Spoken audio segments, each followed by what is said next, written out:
Doctor Mohammad Yunus যুদ্ধ শুরু করেছেন, ডিপ্লোম্যাটিক যুদ্ধ ভারতের সাথে। আমি ডক্টর মোহাম্মদ ইউনূসের প্রথম দিন থেকে যেদিন ক্ষমতা নিয়েছিলেন, খুবই অশনির সংকেত। Are you ready? মানে এই ঘটনাগুলোর পরে সমগ্র জাতির মধ্যে কি রিঅ্যাকশন হবে?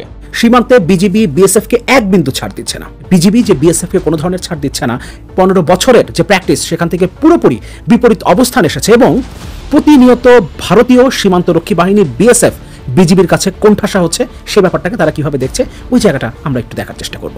এখানে একটা জিনিস, মোদির পরাজয় হয়েছে, এটা আমাদের মাথায় রাখতে হবে। সেই মোদি এখন বাইডেনের কাছে বাংলাদেশ নিয়ে বিচার দিচ্ছেন, মানে বাংলাদেশের ক্ষেত্রে ভারতের প্রভাব যে অতি নিচে পড়ে গেছে।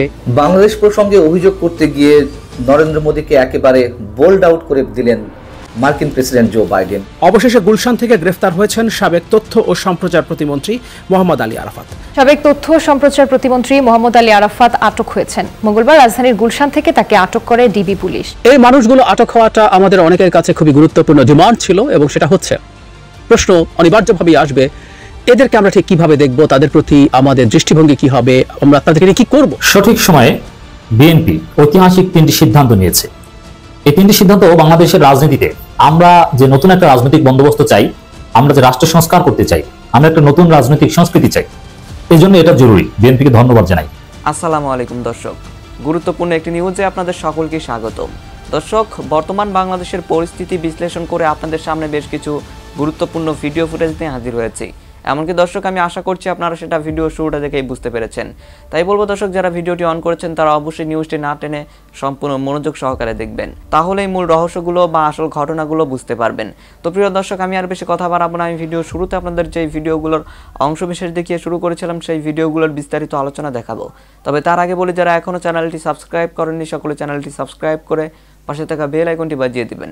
আর যারা ইতিমধ্যেই সাবস্ক্রাইব করে রেখেছেন তাদের সকলকে অসংখ্য ধন্যবাদ। তো চলুন একটি লাইক দিয়ে আমরা ধারাবাহিকভাবে সবগুলো ভিডিওর বিস্তারিত আলোচনা দেখে আসি। অবশেষে গুলশান থেকে গ্রেফতার হয়েছেন সাবেক তথ্য ও সম্প্রচার প্রতিমন্ত্রী মোহাম্মদ আলী আরাফাত। অবশেষে শব্দটির কারণে বলছি, কারণ শেখ হাসিনার মন্ত্রিসভায় তো অনেক মন্ত্রী প্রতিমন্ত্রী ছিলেন, কিন্তু তাদের মধ্যে যারা বিভিন্ন সময়ে বিভিন্ন কারণে সমালোচিত হয়েছেন, বিভিন্ন কারণে আলোচনায় এসেছেন, তাদের মধ্যে মোহাম্মদ আলী আরাফাত একজন। তিনি অত্যন্ত ঘনিষ্ঠ বন্ধু শেখ হাসিনার পুত্র সজীব ওয়াজেদ জয়ের, এবং সজীব ওয়াজেদ জয় গ্যাংয়ের যে দুজন মন্ত্রী ছিলেন, জোনায়েদ আহমেদ পলক আইসিটি প্রতিমন্ত্রী এবং তথ্য সম্প্রচার প্রতিমন্ত্রী মোহাম্মদ আলী আরাফাত, দুজনই গ্রেফতার হলেন। তাকে শুধুমাত্র আমরা খুঁজছি ব্যাপারটা সেরকম না, তাকে হিরো আলমও খুঁজছেন। কয়েকদিন আগে হিরো আলম সাংবাদিকদের বলেছেন তিনি মোহাম্মদ আলী আরাফাতকে খুঁজছেন এবং তাকে পাওয়া গেলে তিনি তার বিরুদ্ধে মামলা করবেন। এখন তাকে পাওয়া গেছে, পুলিশ তাকে গ্রেফতার করেছে।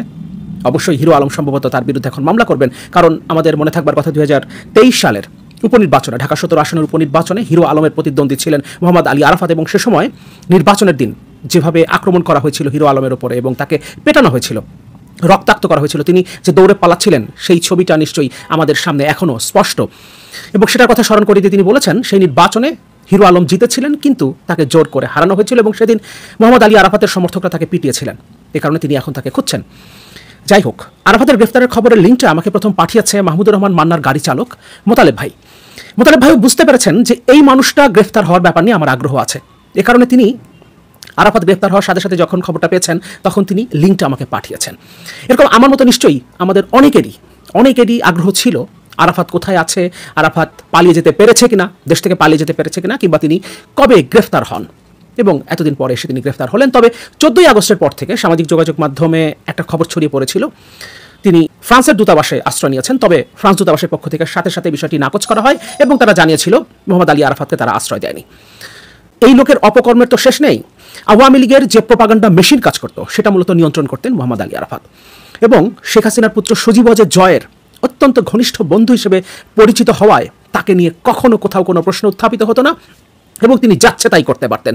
জোনায়েদ আহমেদ পলক এবং মোহাম্মদ আলী আরাফাত এই দুজন সজীব ওয়াজেদ জয়ের বন্ধু হিসেবে এই দেশ থেকে হাজার হাজার কোটি টাকা বিদেশে পাচার করেছে, এবং সম্ভবত সজীব ওয়াজেদ জয়ের অ্যাকাউন্টগুলোতে যে টাকাগুলো চলে গেছে বিদেশে পাচার হয়েছে সেটাও এই দুজনে নিয়ন্ত্রণ করতেন। ফলে এখন মোহাম্মদ আলী আরাফাতকে রিমান্ডে নেবার পর হয়তো অনেক তথ্যই আমাদের সামনে আসবে, তবে আমরা এখনও জানি না তাকে কোন মামলায় গ্রেফতার করা হয়েছে। আর একটা কথা বলে রাখি, হত্যা মামলায় গ্রেফতার দেখানো হয়েছে, এই দেখানো শব্দটা আমরা চাই না, আমরা চাই স্পেসিফিক কারো অপরাধ, সেই অপরাধের উপরে মামলা হবে এবং সেখানে তাকে গ্রেফতার করা হবে এবং তাকে রিমান্ডে নিয়ে জিজ্ঞাসাবাদ করা যদি প্রয়োজন হয় তাহলে জিজ্ঞাসাবাদ করা হবে। ঢালাওভাবে রিমান্ড চাওয়ার সাথে সাথে রিমান্ড দিয়ে দেওয়া, সেটাও আমরা সমর্থন করি না। বিচার বিভাগকে সত্যিকার অর্থেই স্বাধীনভাবে কাজ করার সুযোগ দিতে হবে, সেটা লোয়ার কোর্ট হোক কিংবা হায়ার কোর্ট, দুই জায়গাতেই এই সুযোগটা থাকতে হবে, না হলে আইনের শাসন প্রতিষ্ঠা হবে না। এবং সবচেয়ে বড় কথা হলো, এই কথাগুলো আমরা যখন বলছি তখন অনেক সময় দেখি মানুষ এক ধরনের নেগেটিভ প্রতিক্রিয়া দেখান, কিন্তু এখানে বিষয় হচ্ছে এই মানুষগুলোকে যারা এত এত অপরাধ করেছে, যাদের অপরাধের কোনো শেষ নেই, তাদেরকে যদি আপনি স্পেসিফিক তাদের অপরাধের জন্য গ্রেফতার করতে না পারেন, সেই মামলায় যদি আপনি তার সাজা নিশ্চিত করতে না পারেন, তাহলে তারা বিভিন্ন ফাঁকফোকর দিয়ে বেরিয়ে যাবে। কারণ যেটা যার অপরাধ না, সেখানে আপনি তাকে গ্রেফতার দেখালেন, কিন্তু আপনি সেটা প্রমাণ করতে পারবেন না। আর আপনি যদি জোর করে প্রমাণ করতে যান, তাহলে তো সেই আগের মতোই আওয়ামী লীগের শাসন আমলে যে অবস্থাটা ছিল, সেই অবস্থাতে আমরা আবার ফিরে আসবো।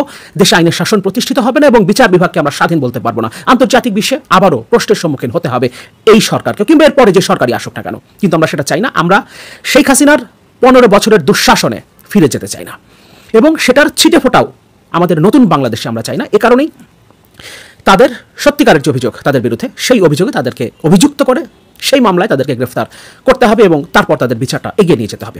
মূল বিষয় হলো, মোহাম্মদ আলী আরাফাতকে রিমান্ডে নিলে এবং তাকে যদি সঠিকভাবে জিজ্ঞাসাবাদ করা হয়, তাহলে হয়তোবা খুব সম্ভব শেখ হাসিনা পুত্র সজীব ওয়াজেদ জয়ের অনেক অপকর্মের তথ্য বেরিয়ে আসবে।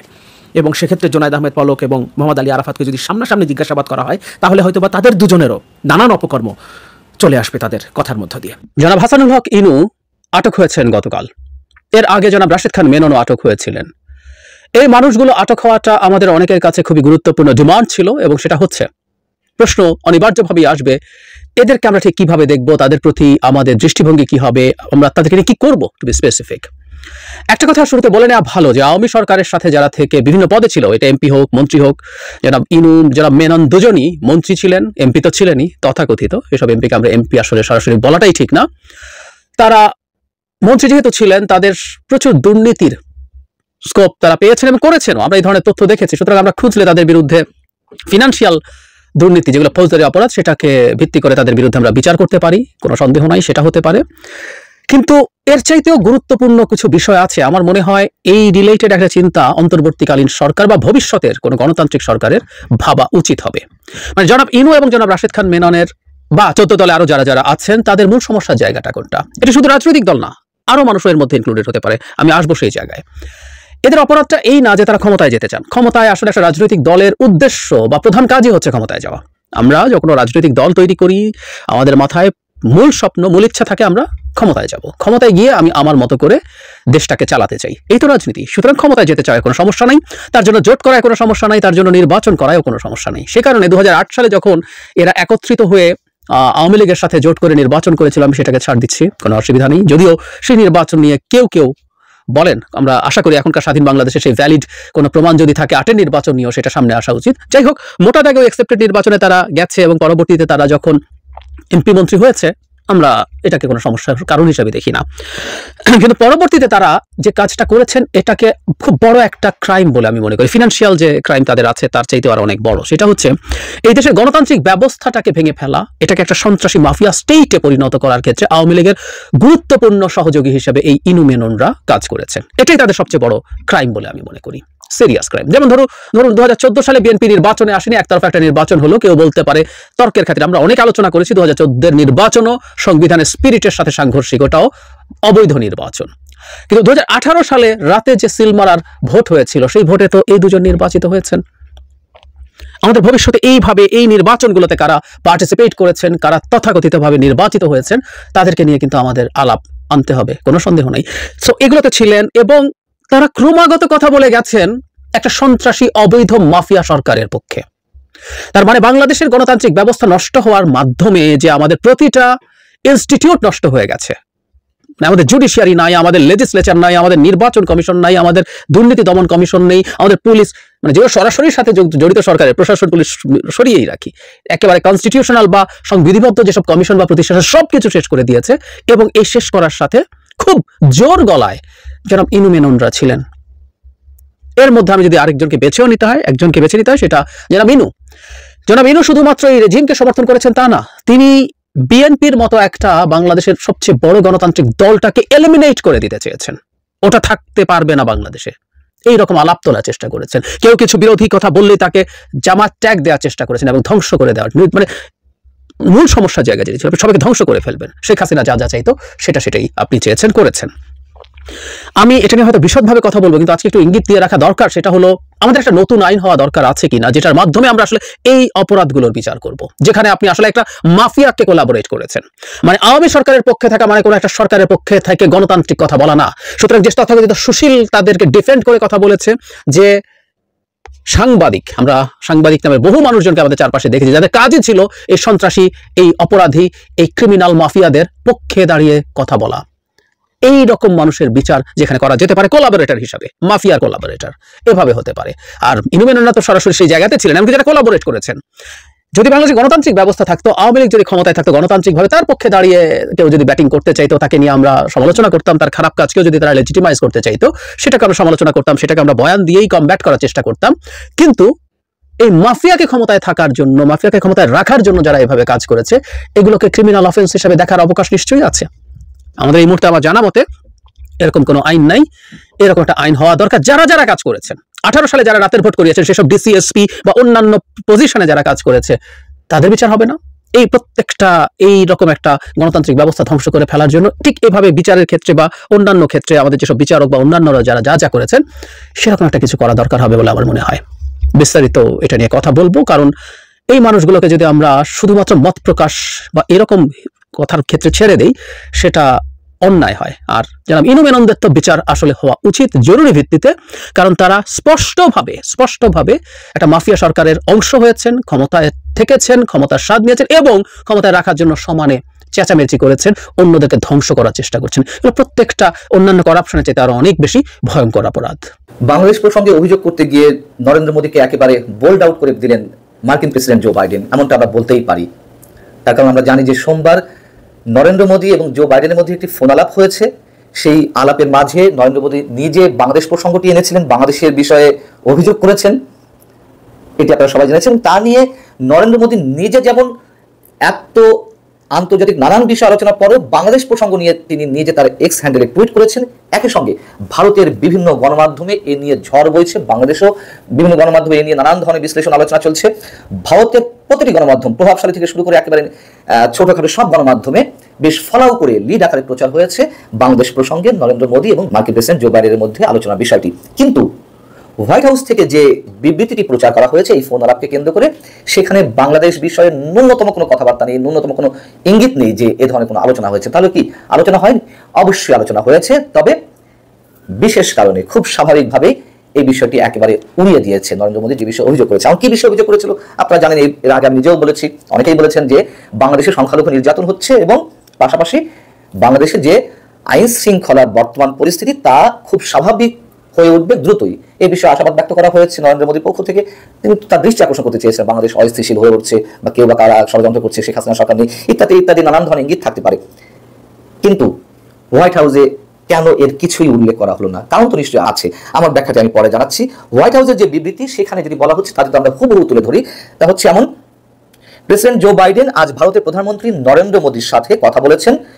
মোদীর সাম্প্রতিক পোল্যান্ড এবং ইউক্রেন সফরের পাশাপাশি আগামী সেপ্টেম্বরে জাতিসংঘের সাধারণ পরিষদের বৈঠক নিয়ে আলোচনা হয়েছে।